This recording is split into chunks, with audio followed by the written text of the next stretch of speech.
ಈ ದಿವಸದಲ್ಲಿ ಬಹಳ ವಿಶೇಷವಾಗಿ ನಾವು ಗಮನಿಸುವ ಒಂದು ಸಂಗತಿ ಏನೆಂಬುದಾಗಿ ನೋಡುವಾಗ, ಇವತ್ತು ಅನೇಕರಿಂದ ಒಂದು ವೇಳೆ ಧಿಕ್ಕರಿಸಲ್ಪಟ್ಟು, ತಿರಸ್ಕರಿಸಲ್ಪಟ್ಟು, ಒಂದು ವೇಳೆ ಅವಮಾನದಲ್ಲೂ ನಿಂದನೆಯಲ್ಲೂ ಯಾರೂ ನನ್ನನ್ನು ಗೌರವಿಸ್ತಾ ಇಲ್ಲ, ಯಾರೂ ನನ್ನನ್ನು ಸರಿಯಾದ ಒಂದು ವಿಧದಲ್ಲಿ ನನ್ನ ಬಳಿ ಮಾತನಾಡುತ್ತಾ ಇಲ್ಲ, ನಾನು ಎಲ್ಲರ ಹಾಗೆ ಜೀವನ ಮಾಡಲು ಆಗ್ತಾ ಇಲ್ಲ, ಬಹಳ ವಿಧವಾಗಿ ನಾನು ಸೋತು ಹೋಗುವಂತ ಒಂದು ಪರಿಸ್ಥಿತಿ ನಿರ್ಮಾಣ ಆಗಿದೆ, ನಾನು ಯಾರಿಗೂ ಕೂಡ ಬೇಡವಾದ ಎಂಬುದಾಗಿ ಒಂದು ವೇಳೆ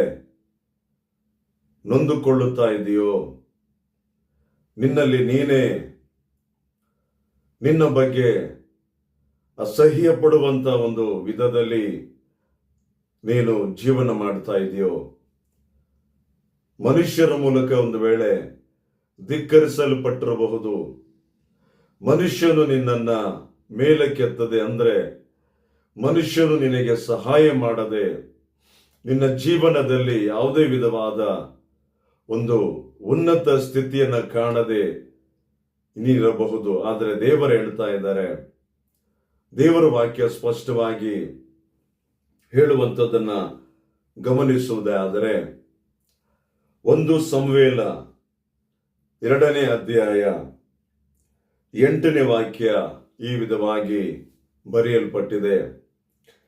ಆತನು ದೀನನನ್ನು ಧೂಳಿಯಿಂದ ಎತ್ತಿ, ದರಿದ್ರನನ್ನು ತಿಪ್ಪೆಯಿಂದ ಎಬ್ಬಿಸಿ, ಪ್ರಭುಗಳೊಂದಿಗೆ ಕುಳ್ಳಿರಿಸಿ, ಅವನಿಗೆ ಮಹಿಮಾಸನವನ್ನು ಬಾಧ್ಯತೆಯಾಗಿ ಅನುಗ್ರಹಿಸುವವನಾಗಿದ್ದಾನೆ.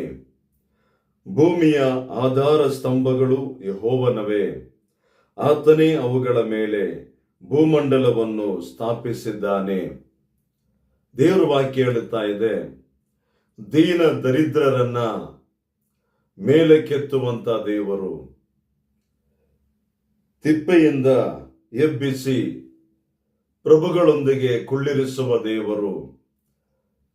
ಅನೇಕ ದೊಡ್ಡ ದೊಡ್ಡ ಶ್ರೀಮಂತರು, ಬಹಳ ದೊಡ್ಡ ಅಧಿಕಾರಿಗಳ ಸಂಗಡ ನಿನ್ನನ್ನ ಕೂರಿಸುತ್ತೇನೆ. ಮನುಷ್ಯರು ನಿನ್ನನ್ನ ಆ ವಿಧವಾಗಿ ಯಾರು ಕೂಡ ಮೇಲಕ್ಕೆತ್ತಲು ಸಾಧ್ಯವಿಲ್ಲ. ನಾನು ನಿನ್ನನ್ನು ಮೇಲಕ್ಕೆತ್ತುವುದು ಮಾತ್ರವಲ್ಲ, ನಾನು ನಿನಗೆ ಸಹಾಯ ಮಾಡುವುದು ಮಾತ್ರವಲ್ಲ, ನಾನು ನಿನ್ನನ್ನ ಎಲ್ಲಿ ಕೂರಿಸುತ್ತೇನೆ ಗೊತ್ತಾ? ನಿನ್ನನ್ನ ಅಧಿಕಾರಿಗಳ ಸಂಗಡ, ಪ್ರಭುಗಳ ಸಂಗಡ, ದೊಡ್ಡ ದೊಡ್ಡ ಶ್ರೀಮಂತರ ಸಂಗಡ ನಾನು ನಿನ್ನನ್ನ ಕೂರಿಸುತ್ತೇನೆ.